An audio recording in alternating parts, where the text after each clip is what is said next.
Detik-detik suara sirine meraung di jalanan pusat kota. Rusia siapkan pengepungan ibu kota Kiev.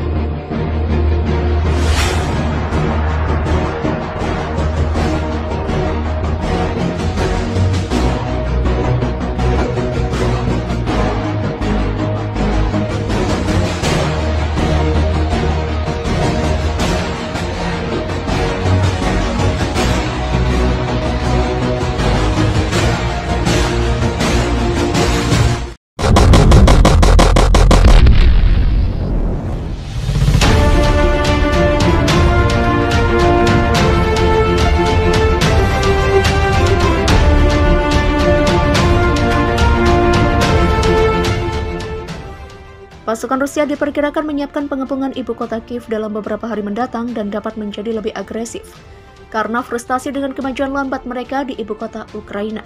Hal itu diungkapkan oleh seorang pejabat senior pertahanan AS pada Senin 28 Februari 2022. Sirine serangan udara meraung di jalan-jalan yang sebagian besar kosong di Kiev pada hari Senin. Sirine tersebut memperingatkan kemungkinan serangan rudal lain oleh Rusia ketika kota itu bersiap untuk pertempuran yang lebih buruk yang akan datang ketika pasukan Rusia mendekat. Kami memprediksi mereka akan terus bergerak maju dan mencoba mengepung kota dalam beberapa hari mendatang. Demikian kata pejabat itu. Para pejabat AS percaya bahwa perlawanan keras Ukraina telah memperlambat kemajuan pasukan Rusia dan kegagalan perencanaan telah membuat beberapa unit Rusia tanpa bahan bakar atau pasokan lainnya. Salah satu hal yang bisa terjadi adalah evaluasi ulang taktik mereka dan potensi mereka untuk menjadi lebih agresif dan lebih terbuka, baik dalam ukuran dan skala penargetan mereka di Kiev, kata pejabat itu. Pejabat itu yang berbicara dengan syarat anonim dan tidak memberikan bukti, mengatakan Amerika Serikat belum melihat ini terjadi tetapi mengkhawatirkannya. Pasukan Rusia memasuki hari kelima invasi ke Ukraina telah menembakkan sekitar 380 rudal ke sasaran Ukraina, kata pejabat itu. Selain itu, Presiden Vladimir Putin telah mengerahkan hampir 75% kekuatan tempur pratahapnya ke Ukraina. Pejabat itu mengatakan tidak ada indikasi bahwa pasukan Belarusia berada di Ukraina, bergerak ke arah itu atau bersiap untuk pindah ke Ukraina. Presiden Belarusia Alexander Lukashenko mengatakan pekan lalu bahwa pasukan dari negara bekas Sovietnya dapat ambil bagian dalam operasi militer Rusia melawan Ukraina jika diperlukan.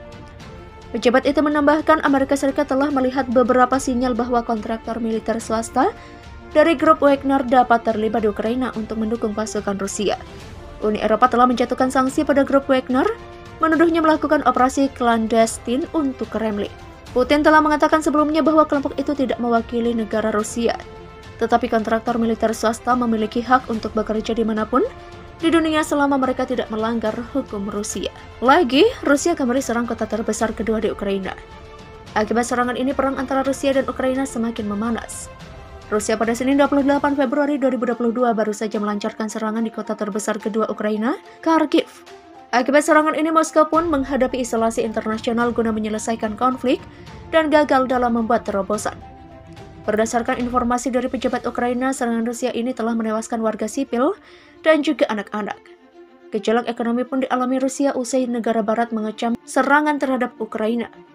Selain itu, negara barat menjatuhkan sanksi pada Presiden Rusia Vladimir Putin serta orang-orang kepercayaannya.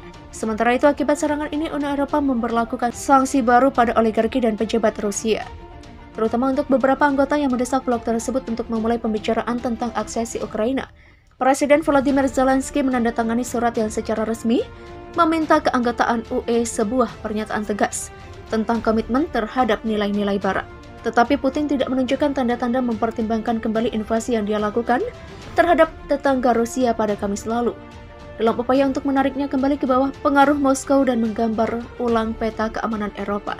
Tak hanya tak memperlihatkan tanda sebagai mempertimbangkan invasi, Putin juga menolak Barat dan membalas sanksi baru dengan langkah untuk menopang mata uang rubel Rusia yang menurun. Diketahui invasi Rusia merupakan serangan terbesar di Eropa sejak Perang Dunia Kedua telah gagal. Untuk mencapai keuntungan awal yang diharapkan Putin, juga Kharkiv di timur laut Ukraina telah menjadi medan pertempuran utama. Sedangkan Kepala Administrasi Regional Oleksiy Negobov mengatakan bahwa artileri Rusia telah menggempur distrik perumahan meskipun tidak ada posisi tentara Ukraina atau infrastruktur strategis di sana. Sedikitnya 11 orang tewas.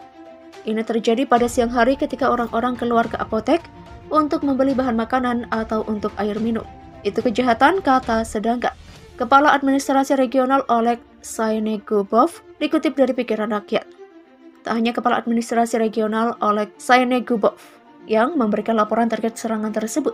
Wali Kota Kharkiv Igor Terekhov juga mengatakan bahwa adanya 4 orang tewas setelah keluar dari tempat perlindungan bom untuk mengambil air, dan 1 keluarga dengan 3 anak tewas terbakar di dalam mobil. Sebelumnya dikatakan oleh Kementerian Dalam Negeri Ukraina Anton Heraschenko bahwa serangan roket Rusia di Kharkiv telah menewaskan puluhan orang. Kini pasukan Rusia telah merebut 2 kota kecil di tenggara Ukraina dan daerah sekitar pembangkit listrik tenaga nuklir. Konvoi besar kendaraan lapis baja Rusia sepanjang sekitar 27 km termasuk ratusan tank, artileri, dan unit logistik tengah menuju ke ibu kota Kiev seperti terlihat dari gambar satelit. Sirine serangan udara kembali menggema di Kiev, sementara laporan serangan Rusia dilaporkan di luar kota. Para pejabat Ukraina dan Rusia sebelumnya mengadakan pembicaraan damai Senin 28 Februari untuk pertama kalinya. Rusia mengatakan kedua belah pihak sepakat untuk melanjutkan pembicaraan dan akan bertemu lagi dalam beberapa hari ini. Presiden Volodymyr Zelensky sebelumnya menyerukan gencatan senjata di tengah pertempuran yang terus berlanjut di seluruh negeri. Kota-kota besar seperti Kiev, Kharkiv, dan Chernihiv masih terus menghadapi gempuran dari pasukan Rusia. Seorang pejabat mengatakan, puluhan warga sipil tewas di Kharkiv akibat gempuran pada Senin pagi 28 Februari pada hari kelima invasi, lansir BBC News Indonesia.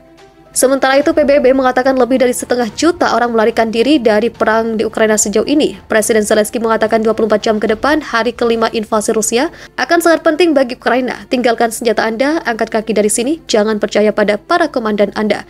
Jangan percaya pihak yang mengeluarkan propaganda, selamatkan hidup Anda, kata Zelensky. Zelensky juga mengatakan pemerintah akan membebaskan tahanan yang memiliki pengalaman tempur agar mereka membantu membela negara. Kami telah mengambil keputusan yang tak mudah dari sisi moral, namun berguna untuk pertahanan kami, katanya. Zelensky juga mendesak Uni Eropa agar memberikan keanggotaan segera ke Ukraina.